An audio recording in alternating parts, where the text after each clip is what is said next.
All right, I'm gonna hit admit and we will get started, and then I will kick it off to you, Alfonso. Thanks.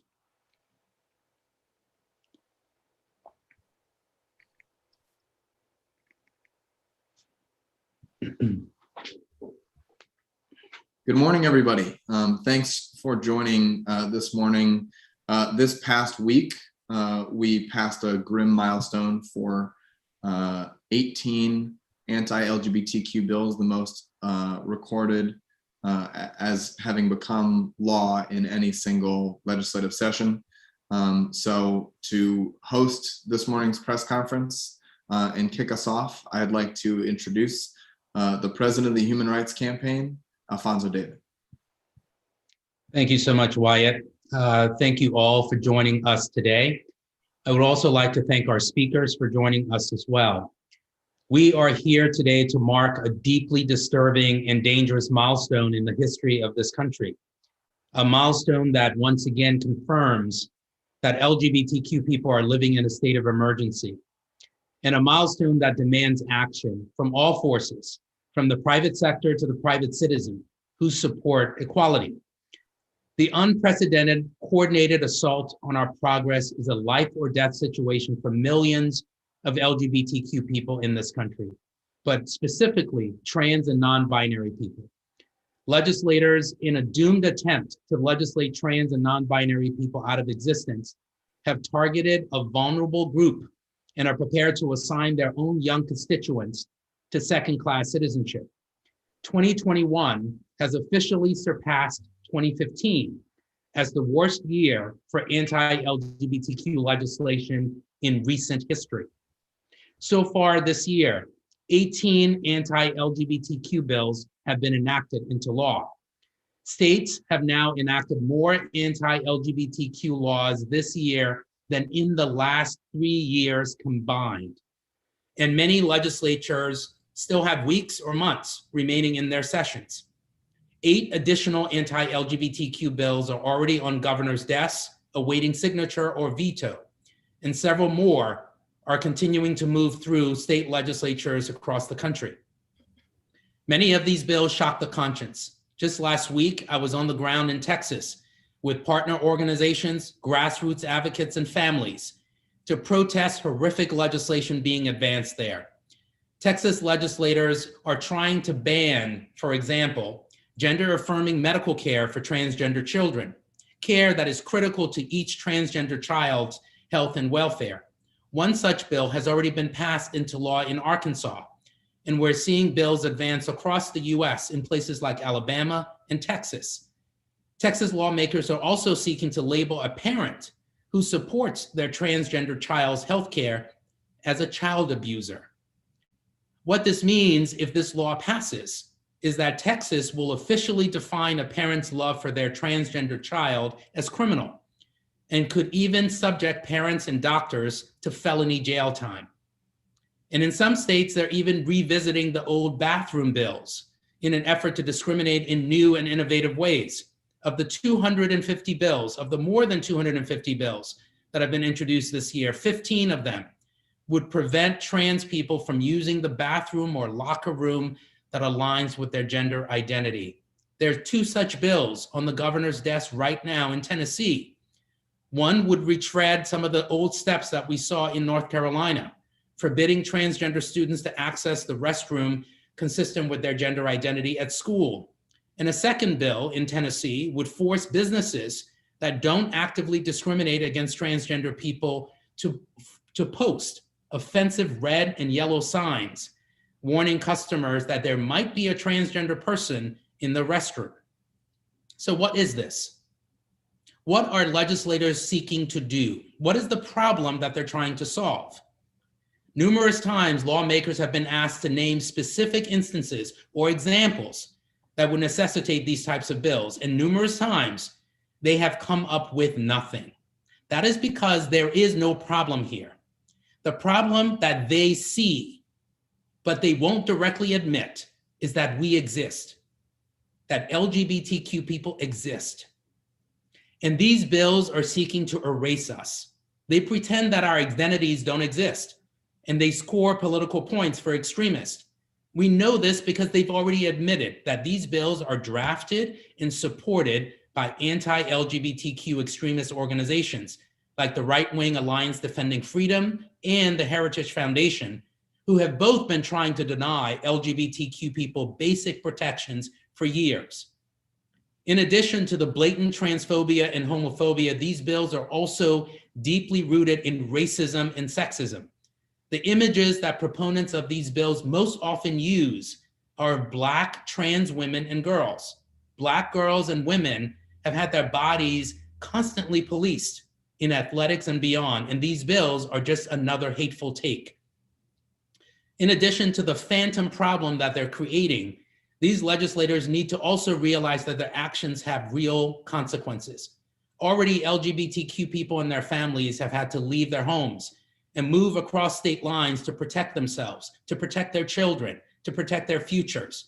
And some of these consequences will be fatal. As doctors across the country have noted, some from their own statements and their own experience, children have died and will die. And to be clear, people are already dying. These bills are further fueling a wave of anti-trans violence that's devastating our community. So far in 2021, we are on track to more than double the number of trans and gender nonconforming people murdered in 2020, which has already been the deadliest year on record.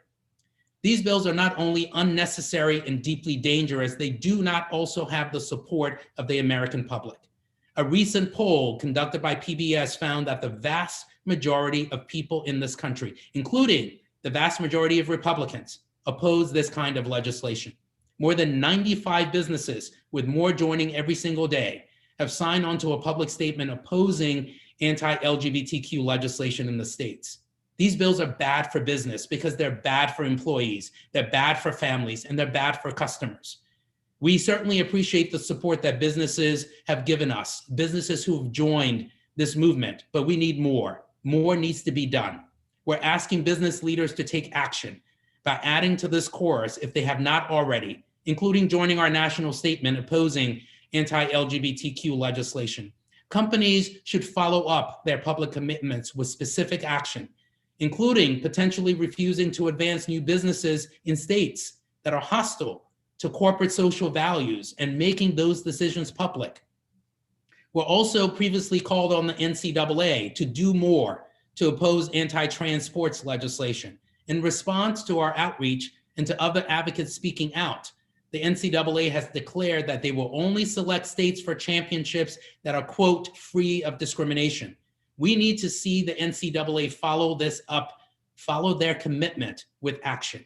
And we renew our calls today. For those leaders who may need a reminder as to why this is so important, on a previous press call, we heard from Libby in Texas, who said that if these bills are passed, she wants to disappear. And she's only 11 years old. No child should have to do that. No child should have to question their very own existence. No parent should have to choose between their job and making sure that their child can go to school as their full selves. And no one should have to flee their state that they call home because legislators are playing politics with their lives. This is inhumane. It's unacceptable. And is a failure of our democracy and the commitment that elected officials have made to protect and serve their constituents. I want to conclude today with a message to all of the LGBTQ young people, and particularly young trans people out there who are frightened, who are confused, who are angry. I want to say that we're grateful to be in this fight with you, to be in this fight with your parents and your siblings and your friends. And we will win this fight. We have seen this playbook before, where anti-LGBTQ extremists attack us for wanting basic recognition and rights under law, whether it was the right to marry or the right to use the restroom consistent with our gender identity or the right to teach in public schools. We won those fights and we will continue winning because they're on the wrong side of history. We've defeated them before and we will defeat them again. The Human Rights Campaign and our partners are going to use every tool at our disposal to protect the lives and the future of all LGBTQ people. And we need everyone who cares about equality and equity to come off the sidelines and join us in this fight. Our progress as a community and as a nation depends on it. Thank you again for joining us. Thank you so much, Alfonso. Next, we will hear from Terrence Irizarry, who is joining us from Danone, North America. Terrence? Thank you, Wyatt. And it's really, really inspiring to hear from Alfonso. I'll pick up where he left off, where he was calling for everyone who cares about equity and equality to come off the sidelines and to step up. So again, and that's what I'm here to do. My name is Terrence Irizarry. I lead diversity and inclusion for Danone North America. So I have responsibility for diversity and inclusion across both the United States and Canada. We have roughly about 6,000 employees in this region working along with their families and living in the communities that we all live and work in. And Danone and our role and our commitment, if you will, to not only diversity, but to taking action that is really impactful as it relates to change is just part of the way that we do business. We're a purpose-driven company. As many of you know, we're a food and beverage company, but we describe ourselves as really having to bring health through food to as many people as possible. And that includes everyone of all different races and sexual orientation and gender identity and gender expression. So for us, the work that we're doing is about speaking up for our employees, the families of our employees, our communities, and our consumers. And specifically regarding this important topic and the bills and kind of what Alfonso just went through. You know, these bills are not only bad for families, they're bad for communities, but they're also bad for business. And we recognize that. And therefore, we've condemned any type of discriminatory legislation that serves as an attack on the LGBTQ community, but specifically that attack people of transgender or non-binary folks. You know, these laws not only threaten the awareness that we're looking to bring, but they also threaten the safety of the communities in which people live. And for us, speaking up and taking action in regard to this topic is not anything political. This is just the right thing to do from a moral perspective, from a societal perspective, and again, for our business. These laws that we're here today to make sure and rally support for fighting against, they not only negatively impact our ability to compete, but they also directly attack our ability to recruit future workforces in those states, and to kind of hear about some of the youth and their reaction to this. That's our future talent.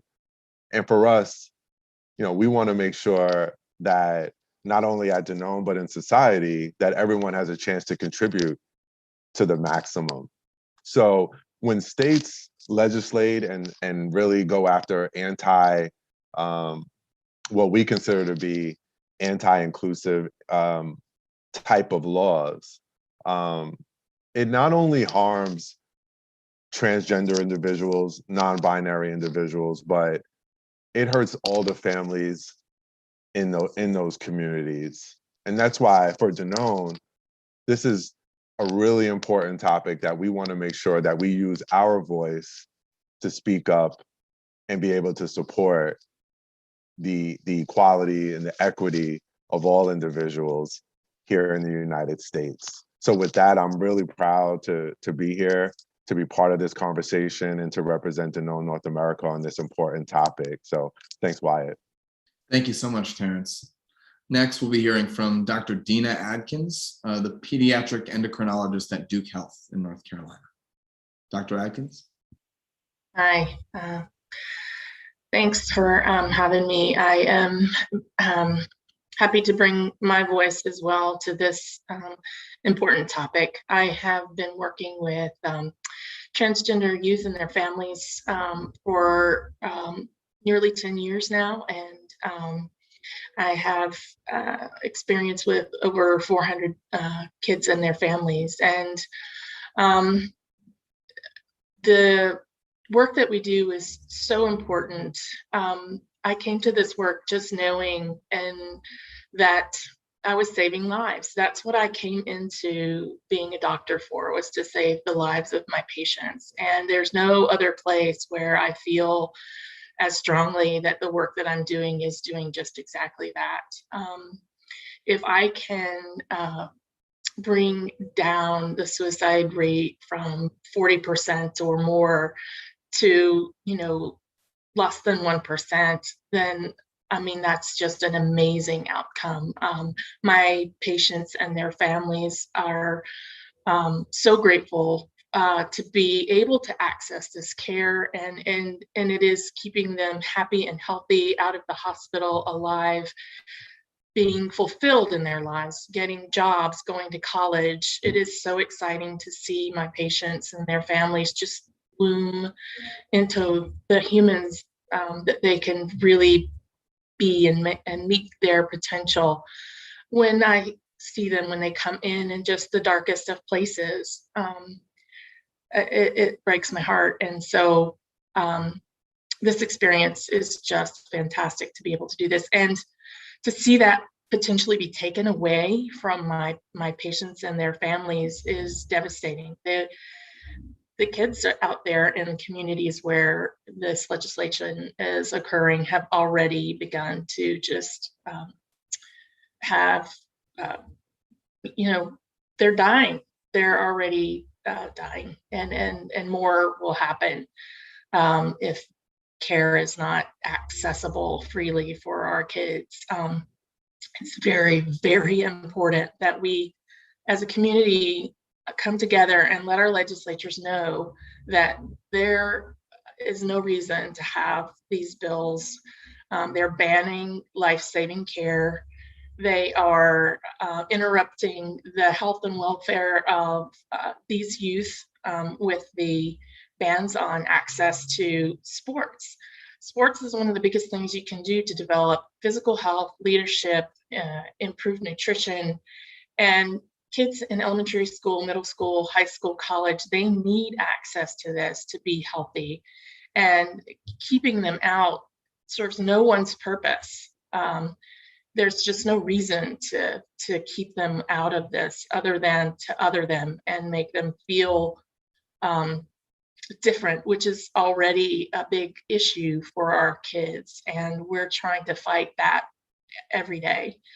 And the kids are happy to have transgender kids on their teams. They want them there. This is not a problem. It's so important that you speak up, bring these to your corporations, to your legislators, to whoever has a voice in your communities, to let them know that we really need your help to make sure that these bills don't pass. Thank you so much, Dr. Atkins. Next, we'll move to Frank Gonzalez, who's the father of a transgender daughter in Texas. Frank? Thanks, Wyatt. My name's Frank Gonzalez. I use he, him pronouns, and I live in Dallas, Texas with my wife and our 3 amazing children. When my wife and I welcomed our beautiful firstborn to this world, I remember thinking, here is this perfect being with enormous potential. In that moment, I knew I would spend my life working to protect and support my child.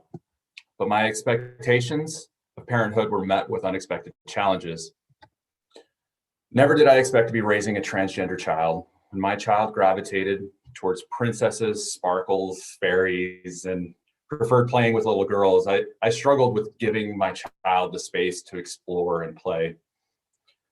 In fact, I consistently pulled her away from those things. I blamed every outside influence. I was not supportive and struggled significantly, just desperate to hold my child in an identity that I understood. As she became older and never wavered in her identity, I realized this is who she is. I see now that I missed out on the joy that she was experiencing as I became wrapped up in imposing my own expectations on her and who I thought she should be. I think all too often, parents don't realize that they have their own ideas or perceptions of who they want their child to be, instead of just loving their child for who they are. As I refused to accept her for who she was, I began to lose my relationship that I had always wanted with all of my children, and the relationship that my daughter deserves. Part of being a good parent is knowing that sometimes you make mistakes, even when you have the best intentions for your child. However, I've chosen to learn from these experiences. My daughter has shown me how awesome she is. Talented, caring, empathetic, intuitive, and funny. She's thriving in her authentic self. It hasn't been an easy road for either of us, but my daughter knows there's nothing I won't do to protect and support her, as any father should. How can it be that in the midst of the many obstacles families like mine are facing, our state legislators have decided to step in, telling us they know my family better than I do, and dare to impose state mandates legislating the existence of my daughter, her right to a loving family and the medical care she needs? The epidemic of violence that Black and brown transgender women face across the country is unacceptable and inexcusable. How is it that instead of working to ensure a safe life for my trans Latina daughter, our legislators are attempting to persecute her and our family year after year for nothing more than their own political gain? I urge legislators, allies, and businesses to take a stand with me and families like mine across the country. We can't do this alone, and our kids' lives are literally on the line. Thank you so much, Frank, for those powerful words. And next, we will hear from Adeline Vigil, a 12-year-old transgender girl in Texas. Adeline? Hi, my name is Adeline Vigil, and I am a 12-year-old girl from the Rio Grande Valley. I had to take time today from school to convince you that I'm just a regular child. The bills attacking trans youth in both Texas and across the country are cruel and vile. These bills do everything from preventing us from getting health care to stopping us from playing on sports teams. Some of the bills in Texas are particularly bad.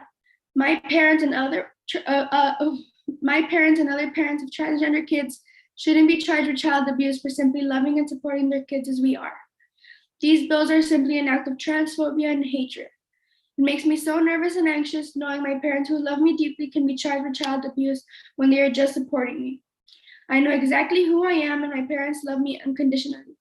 Have any of these legislators ever stopped to think about how scary it would be for me to lose the love and support of my family because they refuse to listen to us? How can you accuse the medical professionals who made an oath to save and protect me of child abuse? I have sleepless nights knowing I might not get the life-saving medical attention I may need. Protect my rights. Thank you so much, Adeline. Thank you for being on this call today and sharing your story.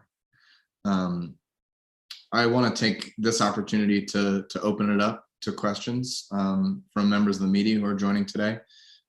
If folks can hop into the chat and let me know